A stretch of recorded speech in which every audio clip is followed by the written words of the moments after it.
When I feel healed from this, when I feel I'm healed enough to speak about this. But what makes you feel like I want to be Miss Universe Philippines because... One of my earliest memories is looking up at the ceiling in bed, laying down, and just thinking about what will happen when I die. Hey guys, welcome back to Mic Drop, a new series on my channel where we talk to inspiring individuals about their inspiring stories. My name is Bernos, and today I am joined by Miss Universe Philippines Kainta 2024, Miss Stacey Gabriel. Hello, Mic Drop. Hello, Ayin. I'm so starstruck right now. I'm so thrilled to be on. You have a beautiful home, by the way. Yeah, this is my living room. No big deal. Charot. Thanks for having me. Thank you for being here. I'm so excited because I remember I slid into your DMs way back Binibini days, and I was absolutely in awe of how you talk, how you deliver your Q&A. I feel like the title of microphone mukbanger, that's something that we hear a lot, and that's definitely, you're one of the girls that we're so excited to listen to this year. Thank you. Ditto. I feel the same about you.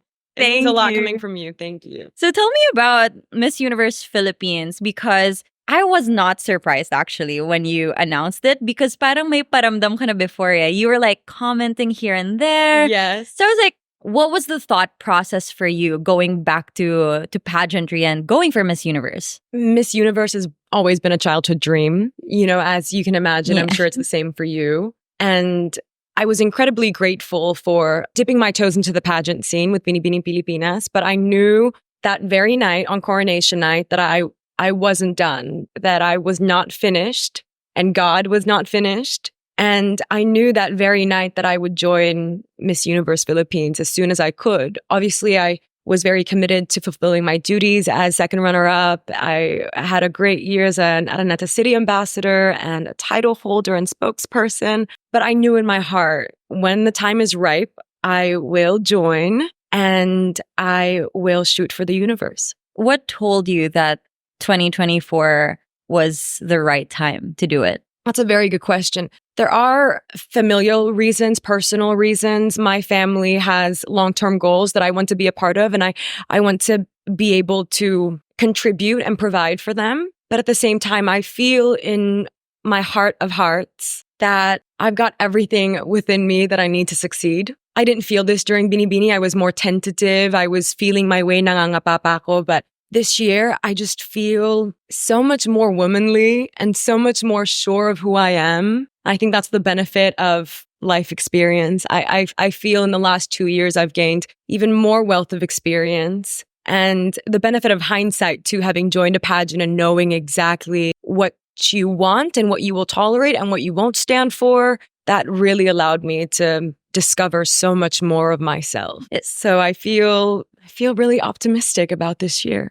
Yeah, and everybody else, I guess, around you. As you've probably seen the comments. Is there anything in particular that stood out to you in terms of people's reception of you coming back to pageantry? That's a good question. Miss Universe Philippines, I've realized, is a whole different beast. You announce your candidacy and immediately everyone is invested. They're like, okay, laban natin to. You know, that's why my mom and I have coined it, digmaang pangkalawakan. That's so cute. I love that. Thanks. Because it's not a fight for one, it's a fight for all.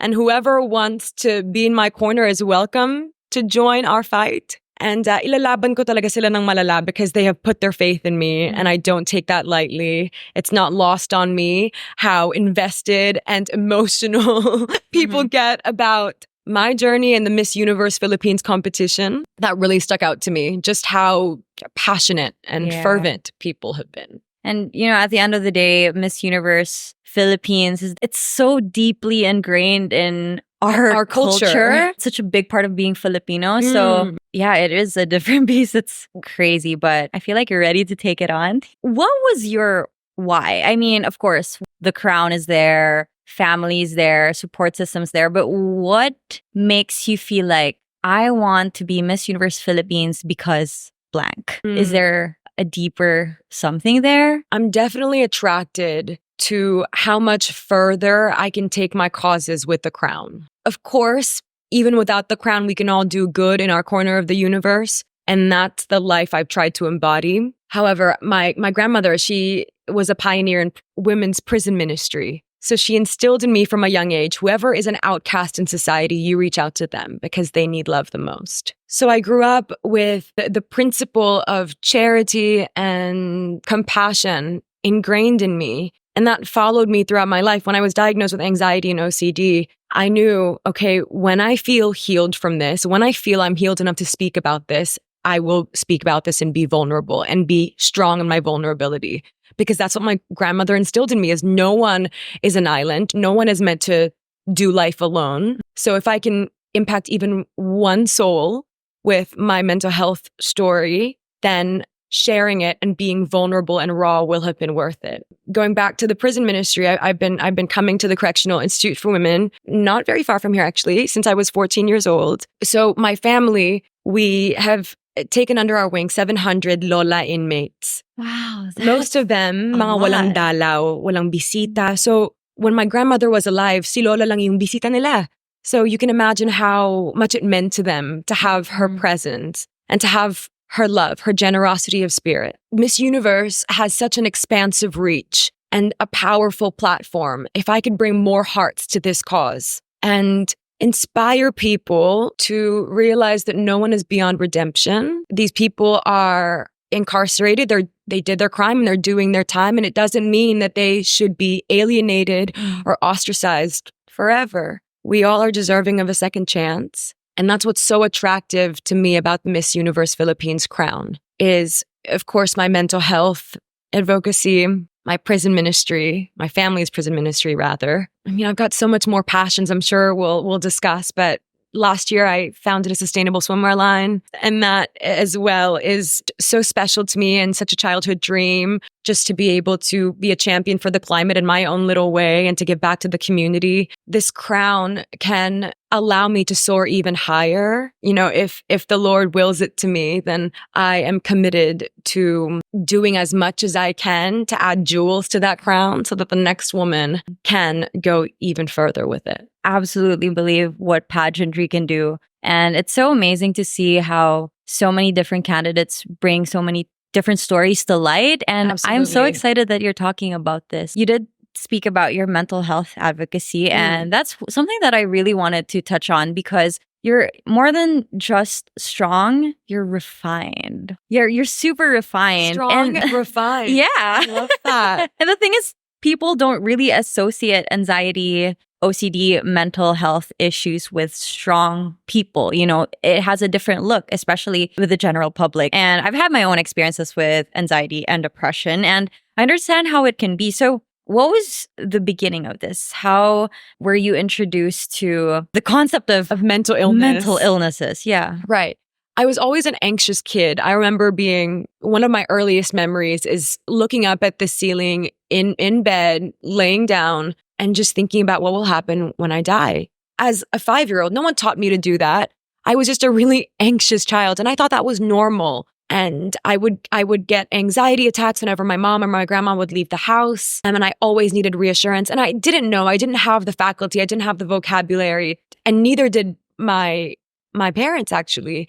And I don't fault them for that. It was a way different time. And that's why I'm so glad we're talking about this now to hopefully spare some children, young boys and girls, from the confusion that I had. But when I was 17, I was officially diagnosed with anxiety disorder. And then later on in life, I was diagnosed with OCD. So I started going to therapy at 17. I had a lot of trauma that needed addressing. Luckily, I was able to make sense of my childhood, make sense of where I come from and who I am in the Lord's eyes. My faith has been a real pillar for me. And then fast forward, of course, to the pandemic where the world was just upended. My anxiety, my OCD reached an all-time high. I was in the depths of depression. In 2019, actually, I was harassed in my workplace. I thought I could just bury myself in work and forget about it. But then the pandemic happened and we were all sheltered in place, and it was as though COVID held up a mirror against humanity, right? Here's how you're messy.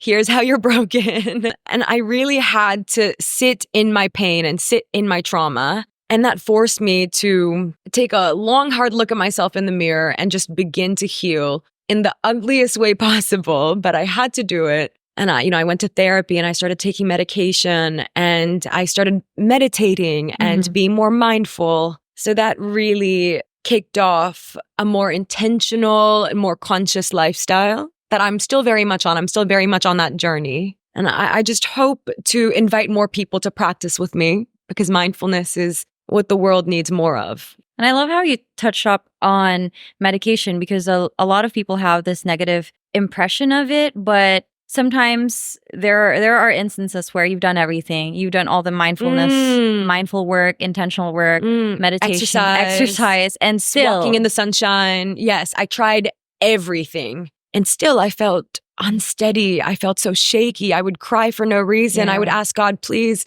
just don't wake me up. Don't wake me up in the morning. I don't want to wake up. And that's when I knew, okay, I've got to be humble. I can't do it alone. I can't do it by myself. I need help. And look at you now. I mean, that's the help definitely coming to fruition. It's transforming.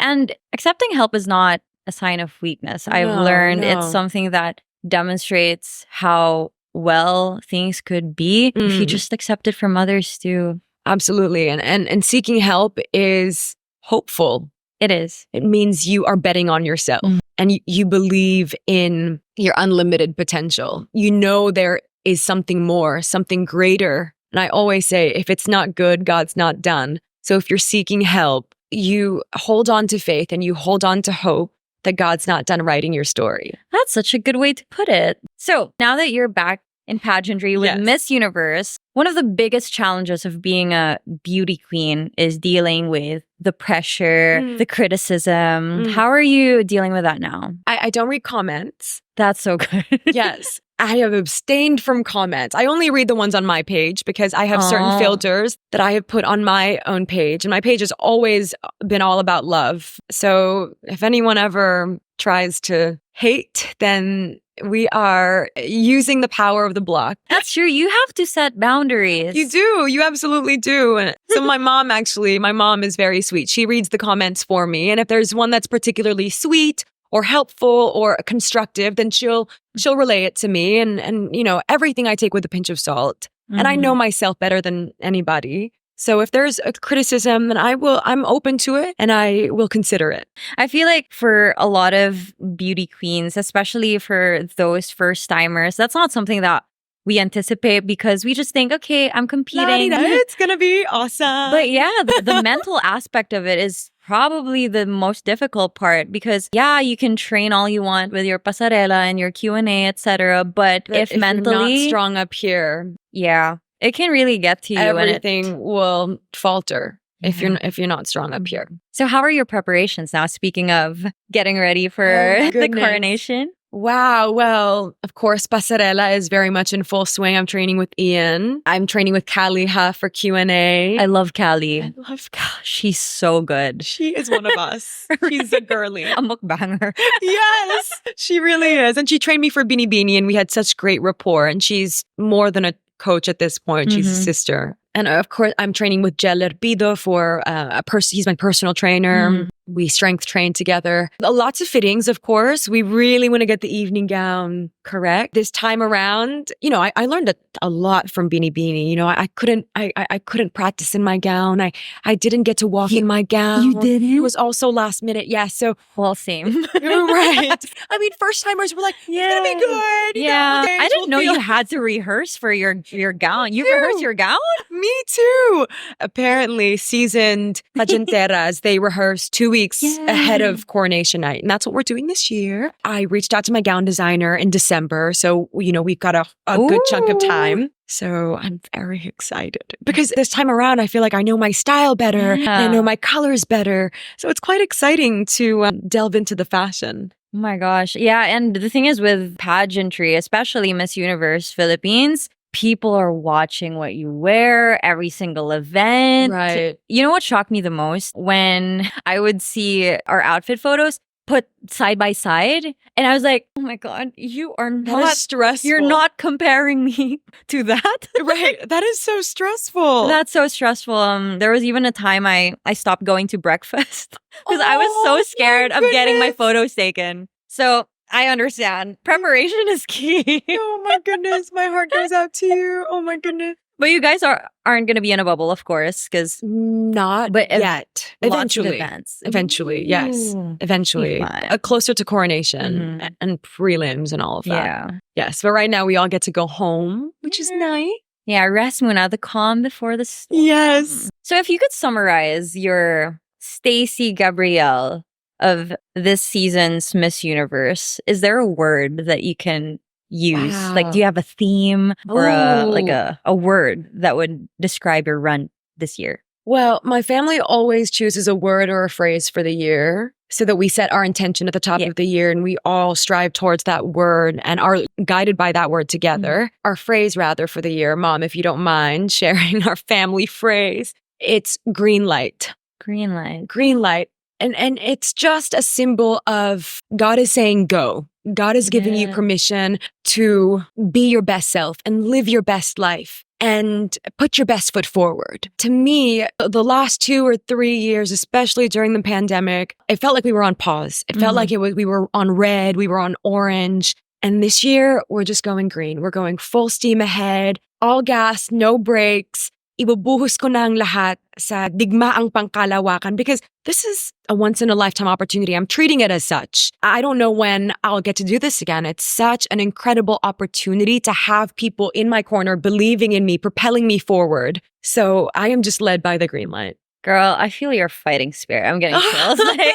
I feel it so much. And I'm so happy for you that you're going all in. I think that's something that a lot of people tend to not think about because whenever I get comments about, Ayin, when are you joining? I'm like, I don't have it in me. Like, I don't feel the fire. You feel it. You have to have it. That's beautiful that you know exactly what you want and you know exactly what you need in this season of your life. And I think seeing that from you clarifies a lot of things for me, but at the same time, like, see, that's what it means to compete for Miss Universe. You have to have that green light. Yeah, that grit. And that's not to say that you don't have the green light in other areas of your life. Yeah, you are shining, glowing with the green light. So we're just in different seasons of our lives now. We want to see you back, though. I don't know. I'm happy watching you guys. You guys are going to have a whole crowd for you. Yeah.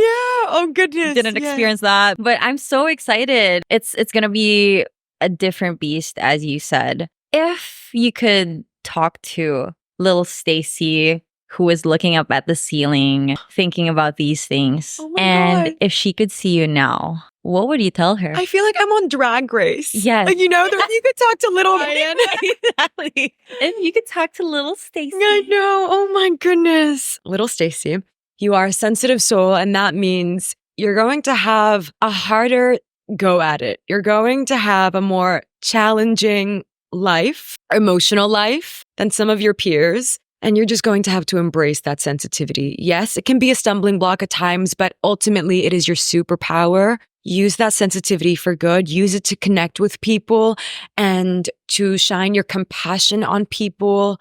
Use it to be an empath. Use it to allow people to feel like they're not alone. Life will throw all sorts of challenges at you. You will acquire a bunch of trauma, but ultimately, you will learn how to harness your pain into power, and your testimony will be used by God to move people to action, to take action within their own lives, and move people to hopefully follow in your footsteps and unleash the potential that they have always had within them. Thank you so much. Thank you for being so inspiring, and thank you for allowing us to take a look into your Miss Universe Philippines journey. We're so excited. So excited. And I speak for absolutely everyone. I'm so excited to see you on stage. Oh my goodness. Thank you. Thank you so much. And thank you guys so much for watching. Stacey, the best of luck. Thank you, Ayin. I love you. Massive fan. Thank you, mic drop. Bye.